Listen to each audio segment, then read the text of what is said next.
Hello everyone, welcome to the grow of pharma. तो हमारा जो 30 डेज 30 इंपॉर्टेंट टॉपिक सीरीज चल रही है, आज उसका है डे 6।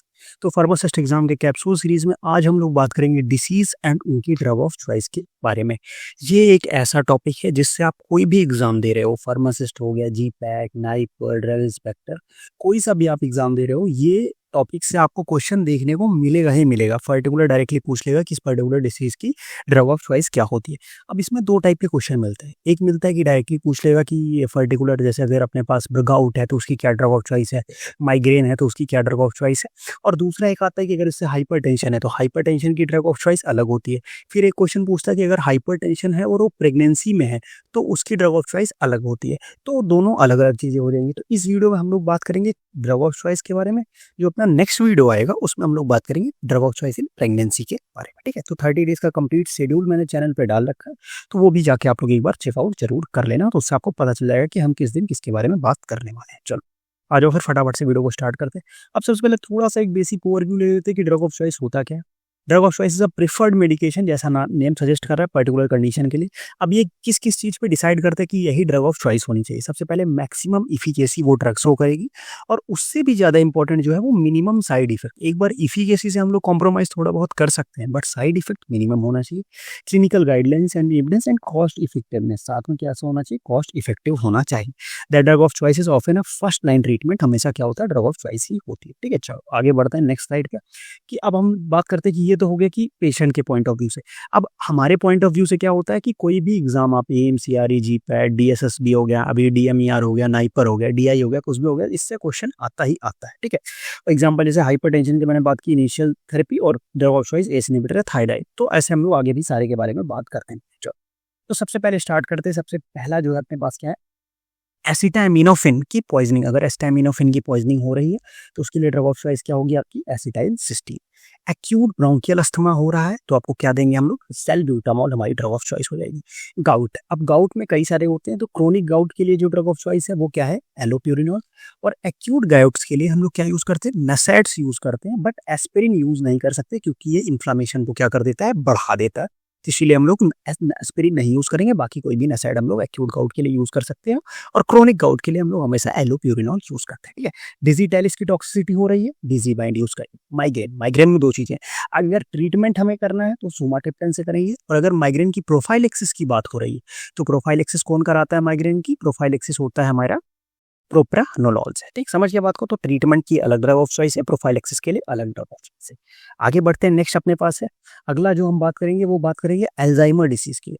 अल्जाइमर के लिए क्या होता है, टैक्रीन। टैक्रीन क्या था, इनिशियली ड्रग ऑफ चॉइस टैक्रीन थी, बट अभी क्या हो गई, टैक्रीन जो है वो हिपैटोटॉक्सिक नेचर की हो गई, तो इसलिए टैक्रीन को अब यूज नहीं करते। उसकी जगह हम लोग डोनापेजिल का यूज कर सकते हैं, साथ में हम लोग रिवास्टिगमिन या गैलेंटामिन का भी यूज कर सकते हैं। तब टैक्रीन ड्रग ऑफ चॉइस इनिशियली थी, बट अभी क्या हो रहा है कि वहाँ पे हमारा हिपैटोटॉक्सिक हो गई है वो। चीज रिएक्शन की बात करें तो यहाँ टायरामिन क्राइसिस जिसको बोलते हैं, उसमें हम लोग फेंटोलामिन का यूज करते हैं, और अगर फेंटोलामिन नहीं है तो टोलाजोलिन का भी यूज किया जा सकता है, बट फर्स्ट लाइन में फेंटोलामिन कंसीडर की जाती है। Next one is a clonidine withdrawal. अब क्लोनिडिन विड्रॉल के लिए भी हम लोग किसका यूज करते हैं, फेंटोलामिन। अब देखो कई सारी ड्रग्स आपको यहाँ पे ऐसी मिलेगी जो मल्टीपल उसके लिए ड्रग ऑफ चॉइस है, या जो रिपीटेड होते हैं। तो उस पर हम लोग क्या करेंगे, आपको ऐसा करना है कि जैसे फेंटोलामिन है, फेंटोलामिन आप क्या करो, फेंटोलामिन लिखो। फेंटोलामिन चीज रिएक्शन के लिए भी ड्रग ऑफ चॉइस है, फेंटोलामिन क्लोनिडिन विड्रॉल के लिए भी ड्रग ऑफ चॉइस है, तो उसको एक साथ लिख लो। अलग अलग चीजें हम लोग कर सकते हैं। ठीक है, next one is bipolar disorder, जिसको हम लोग मैनिया भी बोलते हैं। तो उसके लिए हम लोग हमारी जो ड्रग ऑफ चॉइस है वो है लिथियम। इसको हम लोग मैनिक डिप्रेसिव साइकोसिस, दैट इज एमडीपी। ठीक है, एमडीपी, मैनिक डिप्रेसिव साइकोसिस के लिए हम लोग क्या यूज करते हैं, लिथियम का यूज करते हैं। नेक्स्ट वन इज अपने पास गोनोरिया। तो गोनोरिया के ट्रीटमेंट के लिए हम लोग सेफ्ट्रायक्सोन लेते हैं। उसके साथ कॉम्बिनेशन में या तो आप एजिथ्रोमाइसिन दे दो या डॉक्सीसाइक्लिन दे दो, दोनों में से एक दे सकते हो, इन कॉम्बिनेशन विद सेफ्ट्रायक्सोन के कॉम्बिनेशन के साथ। ओके, चलो नेक्स्ट आगे बढ़ते हैं हम लोग।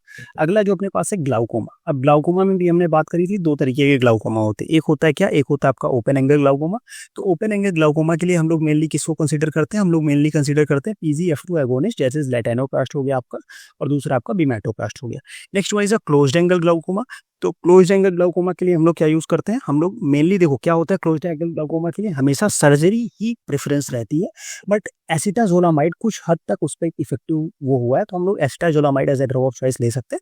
बाकी क्लोज्ड एंगल ग्लाउकोमा के लिए जो ऑप्शन रहता है वो सर्जरी रहती है। Next one is postural hypotension. अगर पोस्चुरल हाइपोटेंशन है तो हम लोग क्या देंगे वहाँ पे, हम लोग वहाँ पे देंगे मिडोग्रीन। ठीक है। Next one is cyanide toxicity. अगर साइनाइड की टॉक्सिसिटी हो रही है तो क्या दिया जाएगा, एमाइल नाइट्रेट या हाइड्रोक्सोकोबालामिन, दोनों में से एक दिया जाएगा। कॉलरा की अगर बात करेंगे तो कॉलरा के लिए जो ड्रग ऑफ चॉइस है वो कौन सा है, वो है आपका tetracycline as a drug of choice for the cholera. चल आगे बढ़ते हैं। नेक्स्ट अगला जो है अपने पास है वो क्या होने वाला है, अगला अपने पास है टाइफाइड। टाइफाइड के लिए हम लोग क्या देंगे, टाइफाइड के लिए जो हमारी ड्रग ऑफ चॉइस है वो क्या है, वो है क्लोरामफेनिकोल। ठीक है। Cisplatin induced vomiting. ठीक है। सिस्प्लैटिन इंड्यूस्ड वॉमिटिंग अगर हो रही है तो क्या दिया जाएगा, एप्रोपिटेंट दिया जाएगा।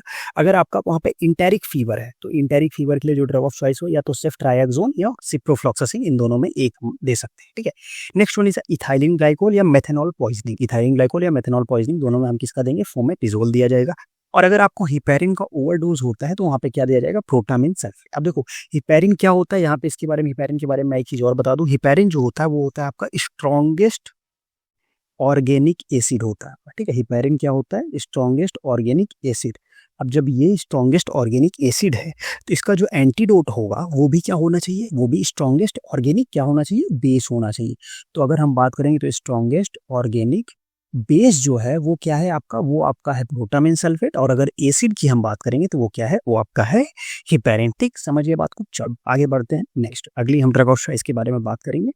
अगला जो अपने पास है वो है क्या, अगला अपने पास है हुकवॉर्म। हुकवॉर्म के उसमें हम लोग क्या देंगे, हुकवॉर्म के उसमें हम लोग एल्बेंडाजोल दिया जाएगा। ठीक है। हुकवॉर्म में क्या देंगे हम लोग, एल्बेंडाजोल देंगे। अब next one is a PSVT, that is paroxysmal supraventricular tachycardia. ठीक है। पैरोक्सिमल सुप्रावेंट्रिकुलर टैकीकार्डिया, इसमें सबसे पहले जो ड्रग ऑफ चॉइस है वो आपकी एडेनोसिन है। उसके अलावा हम लोग कुछ अल्टरनेटिव्स भी दे सकते हैं, लाइक वीरापामिल दे सकते हैं, डिजॉक्सिन दे सकते हैं, या बीटा ब्लॉकर्स दिया जा सकता है। ये हमारी अल्टरनेटिव्स है। बट ड्रग ऑफ चॉइस जो है वो आपकी क्या होती है, वो होती है आपकी adenosine. Next one is मर्सा। मर्सा that is methicillin resistant staphylococcus aureus. ठीक है। मेथिसिलिन रेजिस्टेंट स्टेफेलोकोकस ऑरियस का जब इन्फेक्शन होता है तो हम क्या देते हैं, वैंकोमाइसिन। अब अगर वैंकोमाइसिन का भी रेजिस्टेंट हो गया, दैट इज उसको हम लोग क्या बोलते हैं, उसको हम लोग बोलते हैं VRSA. That is vancomycin resistant staphylococcus aureus. तब हम क्या देंगे, तब हम देंगे लिनेजोलिड या स्टेप्टोग्रामिन्स। अब लिनेजोलिड तो एक अलग हो गई, स्टेप्टोग्रामिन्स में दो आती है, एक आता है क्विनिप्रेस्टिन, दूसरा होता है डेल्फोप्रेस्टिन। इसको हमने, अब मैंने कैसे याद किया था, डल लेक की क्वीन। ठीक है। डल लेक की क्वीन कौन है, क्विनोप्रेस्टिन और dalfopristin. Next one is ADHD. ADHD क्या होता है, attention deficit hyper activity disorder. तो यहाँ पे जो हमारी ड्रग ऑफ चॉइस होती है वो क्या होती है, वो होती है मिथाइलफेनिडेट। ठीक है। यहाँ पे जो ड्रग ऑफ चॉइस होती है वो क्या होती है, वो होती है आपकी मिथाइलफेनिडेट, किसकी, ADHD, that is attention deficit hyper activity disorder. ठीक है। नेक्स्ट अगर हम लोग आगे बढ़ते हैं, अगला जो अपने पास है वो कौन सा है, वो है अपने पास ड्रग इंड्यूस्ड पार्किंसन। ठीक है। अगर ड्रग इंड्यूस्ड पार्किंसन, ड्रग की वजह से पार्किंसन हो रहा है तो क्या देंगे हम लोग, ट्राईहेक्सीफेनिडेट क्लास की ड्रग, जो कि क्या है, बेंजहेक्सोल। पार्किंसन के लिए हमने पढ़ा था ना बाई बेंज प्रो। ठीक, तो यहाँ पे हम लोग क्या देंगे, बेंजहेक्सोल। ठीक है। नेक्स्ट आगे बात करें तो रॉकी माउंटेन स्पॉटेड फीवर के लिए जो ड्रग ऑफ चॉइस है वो होने वाली है आपकी क्या, tetracycline. Next one is a bleeding from fibrinolytic therapy. अगर फिब्रोनेलिटिक थेरेपी के बाद कोई ब्लीडिंग हो रही है तो हम लोग क्या देंगे, वहाँ पे एमिनोकैप्रोनिक एसिड दिया जाएगा। बार्टर सिंड्रोम की अगर हम बात करेंगे तो बार्टर सिंड्रोम में हम लोग क्या देंगे, बार्टर सिंड्रोम में हम लोग देंगे क्या, इंडोमेथासिन। एक्ट्रोपिन पॉइजनिंग की बात करें तो हमें वहाँ पे क्या दिया जाएगा, फाइसोस्टिग्मिन हम लोग देंगे, किसमें, इन एक्ट्रोपिन पॉइजनिंग। ओके। चलो आगे बढ़ते हैं नेक्स्ट स्लाइड पे। नेक्स्ट जो अपने पास है वो क्या है, ठीक है। नेक्स्ट अपने पास है एक्यूट पल्मोनरी एडिमा। ठीक है। एक्यूट पल्मोनरी एडिमा में हम लोग क्या दिया जाएगा, यहाँ पे हम लोग देंगे क्या, फ्यूरोसामाइड दिया जाएगा। ठीक है। और सेरेब्रल एडेमा, सेरेब्रल एडेमा में क्या होता है कि मैनिटॉल। अब देखो यहाँ पे बच्चे कंफ्यूज होते हैं, थोड़ा सा कंफ्यूजन होती है, मैं उसको यहाँ पे क्लियर कर दूँ। यहाँ पे हम याद करते हैं सेरेब्रल एडेमा, मैनिटॉल, फिर आता है सेरेब्रल ब्लीडिंग, और उसमें भी हम लगा देते हैं मैनिटॉल। बट सेरेब्रल ब्लीडिंग में मैनिटॉल हम लोग यूज ही नहीं कर सकते, वहां पे क्या होता है, वो कॉन्ट्रा इंडिकेटेड होता है। तो ये कंफ्यूजन नहीं होना है। सेरेब्रल एडेमा में तो मैनिटॉल ड्रग ऑफ चॉइस है, बट सेरेब्रल ब्लीडिंग में क्या है, मैनिटॉल कॉन्ट्रा इंडिकेटेड है। सेरेब्रल ब्लीडिंग में हम लोग मैनिटॉल का यूज नहीं कर सकते हैं। ओके। तो ऐसे थोड़े थोड़े से माइनर से पॉइंट्स होते हैं जहां से आपके नंबर कट जाते हैं। ठीक है। अब एक्यूट गाउट की बात करें तो हमने बात कर ली थी पीछे कि नसैड्स यूज करेंगे, एस्पिरिन को छोड़ दिया। तो ये जितने भी मैं ड्रग ऑफ चॉइस बता रहा हूँ, मैंने जितनी बार भी ये पूरी सीरीज में यही बोला है कि ये जो पॉइंट्स हैं इनको आप एक साथ कहीं पे लिखते जाओ, नहीं तो आपको भूल जाओगे। ठीक है। तो और इससे मैं बता रहा हूँ कि आपको 30 डेज में कम से कम इससे 30 तो क्वेश्चन इजीली आप एक्सपेक्ट कर सकते हो किसी भी एग्जाम में अगर बात कर रहे हो, क्योंकि ये सारे ऐसे क्रिस्प पॉइंट्स मैं लेके आया हूँ ना जिससे क्वेश्चन बनते ही बनते, कोई ऑप्शन ही नहीं है यार, इससे क्वेश्चन बनाएंगे ही बनाएंगे। ठीक है, अब एनेस्थेटिक इन शॉक या अस्थमा में, अगर एनेस्थेटिक एनेस्थीसिया देना है किसमें, शॉक में या अस्थमा की कंडीशन में, तो क्या देंगे हम लोग, कीटामिन दिया जाता है। ठीक है, ketamine that is NMDA antagonist. Next अगर बात करें कि anaesthesia for neuro surgery, neuro surgery के लिए एनेस्थीसिया क्या लगने वाला है, न्यूरो आइसोक्लूरिन लगने वाला है। ठीक है, चलो नेक्स्ट आगे अगर हम लोग बात करते हैं, अगला जो अपने पास है क्या, एनाफाइलेक्टिक शॉक। एनाफाइलेक्टिक शॉक है अपने पास तो हम क्या देंगे, adrenaline that is epinephrine. Cardiogenic shock है तो डोपामिन दिया जाएगा। ठीक है, आर्टियल फिब्रिलेशन या फ्लटर जैसे जिसमें हम लोग को साइनस रिदम मेंटेन करनी होती है तो हम लोग दो ड्रग दे सकते हैं क्या, एक हम दे सकते हैं कि यहाँ पे फ्लेकेनाइड, और दूसरा अपने पास यहाँ पे क्या हो जाता है, दूसरा यहाँ पे हम लोग यूज करते हैं आईब्यूटुलाइड। ठीक है, यहाँ पे क्या यूज करते हैं हम लोग, फ्लेकेनाइड यूज करते हैं, दूसरा हम लोग क्या यूज करते हैं, यहाँ पे हम लोग यूज करते हैं आईब्यू, ठीक है, टिलाइड, लेकिन आईब्यूटुलाइड का हम लोग यूज करते हैं। ठीक है, नेक्स्ट अगर हम लोग आगे बात करते हैं आर्टियल फिब्रिलेशन फ्लटर पे, जिसमें हम लोग कंट्रोल किसके लिए, वेंट्रिकुलर रेट को। अब देखो दो चीजें होती है, एक हमें मेंटेन करना क्या कि साइनस रिदम मेंटेन करना है, दूसरा होता है वेंट्रिकुलर रेट को कंट्रोल करना है। तो अगर साइनस रिदम मेंटेन करना है तो ये ड्रग देंगे, और अगर हमें वेंट्रिकुलर रेट को कंट्रोल करना है तो हम क्या देंगे, तब हम देंगे बीटा ब्लॉकर्स। क्या देंगे, तब हम लोग बीटा ब्लॉकर्स। ठीक है, आगे बढ़ते हैं। नेक्स्ट अपने पास है अगला जो अपने पास है क्या कि AV block, AV block that is sinus bradycardia. अगर ऐसी कंडीशन है तो हम लोग क्या देंगे, एट्रोपेल देंगे। अब यहाँ पे एक ड्रग की बात आती है वेलप्रोएट, दैट इज वेलप्रोइक एसिड या सोडियम वेलप्रोएट, इसको हम लोग यहाँ पे आपको कहीं सोडियम वेलप्रोएट लिखा हुआ मिल जाए या वेलप्रोएट नॉर्मल मिल जाए तो ये बहुत मास्टर ड्रग है। किसके लिए हम लोग यूज कर सकते हैं, आपका एब्सेंस सीजर हो, जर्नलाइज टोनिक क्लोनिक सीजर हो, एटोनिक सीजर हो या मायोक्लोनिक एपिलेप्सी हो, इन सब के लिए हम लोग क्या यूज करते हैं, वेलप्रोएट ड्रग ऑफ चॉइस आपका यूज किया जाता है। ठीक है, बेंजोडाइजेपिन पॉइजनिंग की बात करें तो उसमें हम लोग फ्लोमाजेनिन का यूज करते हैं। ब्रोंकोडाइलेटर इन सीओपीडी, ठीक है, सीओपीडी में अगर ब्रोंकोडाइलेटर की बात करें तो एंटीकोलिनर्जिक दैट इज इप्राट्रोपियम डिओट्रोपियम का यूज करते हैं। क्रोनिक कंजेस्टिव हार्ट फेलियर में हम लोग किसका यूज करते हैं, एस इनहिबिटर्स का यूज करते हैं। क्रोनिक कंडीशन में अगर क्रोनिक सीएचएफ कंडीशन है तो हम लोग एस इनहिबिटर का यूज किया जाता है। ठीक है, चलो S that is angiotensin converting enzyme inhibitor. Next अगर हम लोग आगे बात करते हैं क्या कि chronic cancer pen, chronic cancer pen में हम लोग या तो मॉर्फिन का यूज करते हैं या फेंटानिल का यूज करते हैं। ठीक है, किसका यूज करते हैं, या तो मॉर्फिन या फेंटानिल। फिर अब मास्थेनिया ग्रेविस की अगर हम बात करें तो इसके डायग्नोसिस के लिए हम लोग किसका यूज करते हैं, एड्रोफोनियम का यूज करते हैं। ठीक है, ट्रीटमेंट के लिए किसका यूज करते हैं वो आप कमेंट बॉक्स में मुझे बताना। ठीक है, डायग्नोसिस के लिए हम लोग किसका यूज करते हैं, एड्रोफोनियम का यूज करते हैं। ड्रग इंड्यूस्ड पार्किंसनिज्म, इसमें हम लोग सेंट्रल एंटीकोलिनर्जिक दैट इज बेंजोक्सोल और ट्राईहेक्सफेनिडिल, अभी हम लोग इस के बारे में बात कर ली है। डिजिटैलिस इंड्यूस्ड एरिथीमिया की अगर हम बात करें तो लिग्नोक्विन या लिडोकेन का हम लोग यूज करते हैं। इरेक्टाइल डिस्फंक्शन के लिए ड्रग ऑफ चॉइस जो है वो है सिल्डेनाफिल, जो है वो हमारी इरेक्टाइल डिस्फंक्शन के लिए ड्रग ऑफ चॉइस। ठीक, चलो आगे बढ़ते हैं हम लोग। नेक्स्ट अगला जो अपने पास है फिब्रिनोलिटिक ओवरडोज। ठीक है, इसके कंडीशन में हम लोग क्या देंगे, एमिनो कैप्रोइक एसिड की बात करेंगे। ठीक है, नेक्स्ट अगर हम आगे बात करेंगे, यहाँ पे ब्लीडिंग की भी बात की थी, अगर उसकी फिब्रिनोलिटिक थेरेपी से ब्लीडिंग होती है तो भी हम लोग एमिनो कैप्रोइक एसिड का ही यूज करते हैं। हाइपोथायरॉयडिज्म में लीवोथायरॉक्सिन, हाइपरथायरॉयडिज्म में लीवोथायरोनिन, इसमें कंफ्यूज नहीं होना। ठीक है, यहाँ पे क्या है, यहाँ पे थायरॉक्सिन है, यहाँ पे थायरोनिन है। ठीक है, इन दोनों में कंफ्यूजन नहीं होनी चाहिए। फिर familial hypercholesterolemia that is type 2A, statin का यूज करेंगे। ठीक है, टाइप 2A में हम लोग किसका यूज करेंगे, स्टैटिन का यूज करेंगे। ठीक है, टाइप 2B में भी हम लोग किसका यूज करेंगे, स्टैटिन। ठीक है, फैमिलियल कंबाइंड हाइपर थैलेमिया। ठीक है, ये टाइप 2 है और यहाँ पे ये टाइप 5 है, सॉरी टाइप 2 भी नहीं है, ये टाइप 5 होगा। ठीक है, यहाँ पे क्या है, टाइप 5, इसमें हम लोग स्टैटिन का यूज करते हैं दोनों में। ठीक है, नेक्स्ट आगे अगर हम लोग बात करेंगे तो यहाँ पे टाइप 1 और नेक्स्ट वन इज टाइप 1 और टाइप 3। ठीक है, टाइप 2 और 5 में हम स्टैटिन्स का यूज कर रहे थे, टाइप 2 और टाइप 1 और टाइप 3 में हम लोग इसका यूज करेंगे, टाइप 1 और टाइप 3 में हम लोग यूज करेंगे किसका, फिब्रेट्स का। ठीक है, फिर हाइपर ट्राइग्लिसरीडेमिया में भी किसका यूज करेंगे, फिब्रेट्स का। अब देखो ये फिब्रेट्स जो है 3 जगह पे यूज हो रहा है तो तीनों को हम एक साथ लिख लेंगे। हिकअप्स की अगर हम बात करें तो क्लोरप्रोमाजिन का यूज किया जाएगा, और अगर हम इंसोमिनिया की बात करेंगे तो हम लोग किसका यूज करेंगे, इंसोमिनिया में हम लोग यूज करेंगे बेंजोडाइजेपिन का यूज करेंगे इन इंसोमिनिया। ठीक है, समझिए बात को। चलो आगे बढ़ते हैं नेक्स्ट स्लाइड पे अपना। अगली जो स्लाइड अपने पास है उसमें क्या बात हो रही है, उसमें बात हो रही है कि हिपेरिन इंड्यूस्ड थ्रोम्बोसाइटोपिनिया। इसके लिए हम लोग यूज करेंगे क्या, direct thrombin inhibitor that is argatroban या बीवालिरिडिन, इन दोनों का हम लोग यूज कर सकते हैं, डायरेक्ट थ्रोम्बिन इनहिबिटर है। ठीक है, चलो हाइपरटेंसिव इमरजेंसी की बात करें तो sodium nitrochloride, hypertension in pregnancy की बात करें तो मिथाइल डोपा, और हाइपरटेंसिव इमरजेंसी इन प्रेगनेंसी तो लेबेटेलॉल। देखो तीनों चीजें हो गई, हाइपरटेंसिव की इमरजेंसी है सोडियम नाइट्रोक्लोराइड, हाइपरटेंशन प्रेगनेंसी में है methyl dopa, hypertension emergency in pregnancy है तो लेबेटालोल। बाकी प्रेगनेंसी की बात अभी हम लोग आगे नेक्स्ट एक वीडियो में इस पर डेडिकेटली बनाऊंगा, जिसमें सारे प्रेगनेंसी के रिलेटेड ड्रग ऑफ चॉइस वहाँ पे हम लोग डिस्कस करेंगे। Initial drug of choice for hypertension की बात करें तो थायराइड डायूरेटिक्स का वहाँ पे ड्रग ऑफ चॉइस है। ठीक है, चलो आगे बढ़ते हैं। नेक्स्ट अपने पास क्या है, हीट स्ट्रोक। ठीक है, हीट स्ट्रोक की बात करें तो वहाँ पे हम लोग क्लोरप्रोमाजिन का यूज करेंगे। रेजिस्टेंट हाइपरटेंशन की बात करें तो स्पिरिनोलैक्टोन का यूज होगा। Inflammatory bowel disease that is IBD, तो इसमें हम लोग सल्फासैलाजिन और 5-अमीनो-सैलिसिलिक एसिड या यूज कर सकते हैं। ठीक है, नेक्स्ट अगर हम लोग आगे बात करेंगे तो इथाइलिन ग्लाइकॉल या मेथेनॉल पॉइजनिंग में फोमेपिजोल का यूज करेंगे। और माइड्रियाटिक इन एडल्ट्स में क्या यूज होता है, ट्रोपिकामाइड का यूज किया जाता है। नेक्स्ट आगे बढ़ते हैं हम लोग। माइड्रेटिक इन चिल्ड्रन, एडल्ट की तो बात कर ली हमने। माइड्रेटिक इन चिल्ड्रन, चिल्ड्रन में का यूज करेंगे हम लोग एट्रोपिन यूज करेंगे। मोशन सिकनेस की बात करें तो स्कोपोलामिन हायोसिन का यूज किया जाएगा। माउंटेन सिकनेस की बात करें तो एसिटाजोलामाइड। और मॉर्निंग सिकनेस की बात करें तो एंटीहिस्टामिन। ठीक है, दैट इज डॉक्सिला। तो ये तीनों याद रखना, motion sickness, mountain sickness and यहाँ पे मॉर्निंग सिकनेस। अब माइस्थेनिया ग्रेविस हो गई आपकी, कोबरा बाइट हो गया आपका, और साथ में reversal neuromuscular blocking that is curare poisoning.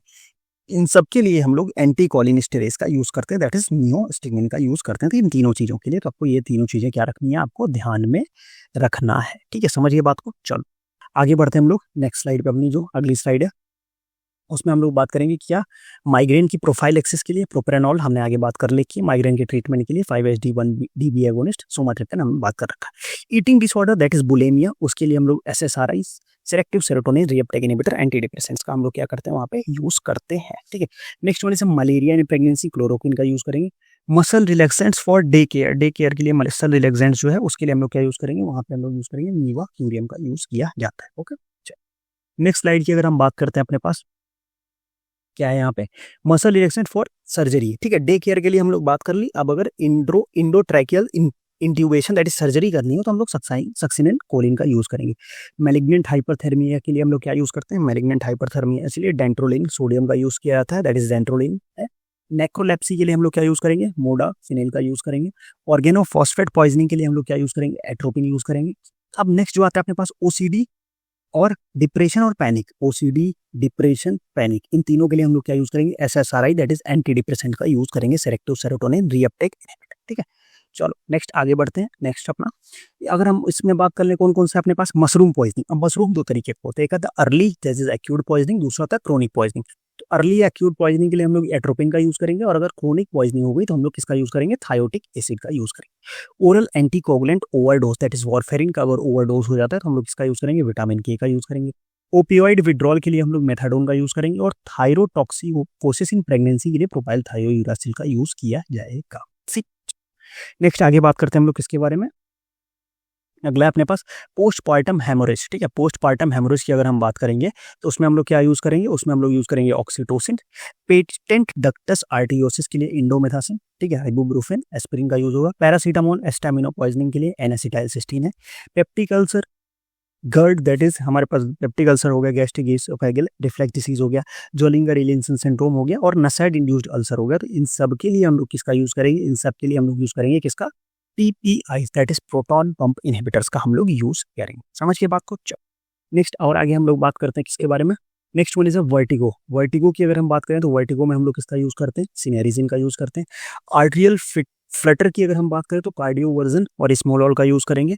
ठीक है, वेंट्रिकुलर टैकीकार्डिया की बात करें तो एमिडोरोन का और लिडोकेन का यूज करेंगे, जिसमें आपका जो एमिडोरोन है वो क्या है, वो है ड्रग ऑफ चॉइस है। ठीक, उसके बाद अगर हम बात करेंगे एक और लिबिडो, अगर लिबिडो की भी बात कर लूँ, एक मैं आपको एक्स्ट्रा और बता दे रहा हूँ, लिबिडो के लिए हम लोग क्या यूज करते हैं, एंड्रोजन का यूज करते हैं। ठीक है, और हम एक और यूज कर सकते हैं, इसमें गॉसिपॉल का भी यूज करते हैं। ठीक है, गॉसिपॉल। ठीक है, अब गॉसिपॉल के बारे में एक और खास बात बता दूं कि ये मेल कॉन्ट्रासेप्टिव के रूप में भी यूज किया जाता है, और एक ये ऐसा मेल कॉन्ट्रासेप्टिव है जो हमारा क्या होता है कि बिना लिबिडो को इफेक्ट किए और पोटेंसी को इफेक्ट किए ये एक्ट करता है गॉसिप। ठीक, तो ये कंप्लीट अबाउट ऑलमोस्ट 100 के आसपास मैंने आपको डिसीजेस एंड उनकी ड्रग ऑफ चॉइस के बारे में बता दिया। ठीक है, वीडियो कैसा लगा कमेंट सेक्शन में जरूर बताना, क्योंकि काफ़ी मेहनत लगती है ये चीज़ें आप लोग के लिए लेके आने में। ठीक है, बाकी अगर आपको कोई भी डाउट होता है तो आप व्हाट्सअप ग्रुप ज्वाइन करके मुझसे डायरेक्टली वहाँ से पूछ सकते हो टेलीग्राम चैनल पे, और डेली क्विजेस चल रहे हैं, क्वेश्चन प्रैक्टिस चल रही है फार्मासिस्ट एग्जाम्स के लिए, तो उसको जाके जरूर से जरूर ज्वाइन करो और प्रैक्टिस करो। और इंस्टाग्राम पे भी आप हमें फॉलो कर लो, वहाँ पे भी मैं काफ़ी अपडेट्स डाल रहा हूँ। नोट्स के लिए आप हमारी वेबसाइट पे जाके डाउनलोड कर सकते हो, और अगर आपको क्वेश्चन प्रैक्टिस करनी है तो आप हमारी वेबसाइट पे जाके क्वेश्चन प्रैक्टिस भी कर सकते हो। और अगर आपको कोई भी डाउट होता है, कुछ भी आपको अपने अकॉर्डिंग चीज़ें प्लान करनी है, आपको प्लानिंग में कोई प्रॉब्लम हो रही है, एग्जाम कैसे अप्रोच करना है, पर्सनल 1-to-1 सेशन अगर आप चाहते हो मेरे से, तो एक नॉमिनल सी फीस देके आप मेंटर बुकिंग पे mentor.growpharma.in पे जाके मेंटर बुकिंग पे कर सकते हो। और अगर आप फिर भी कोई इशू होता है तो आप मुझे व्हाट्सएप पे भी मैसेज करके क्लैरिफाई कर सकते हो, ठीक है। बाकी इसके रिमेनिंग वीडियोस भी जाके एक बार देख लेना, चैनल पे प्लेलिस्ट आपको मिल जाएगी। मिलते हैं नेक्स्ट वीडियो में, तब तक के लिए बाय बाय।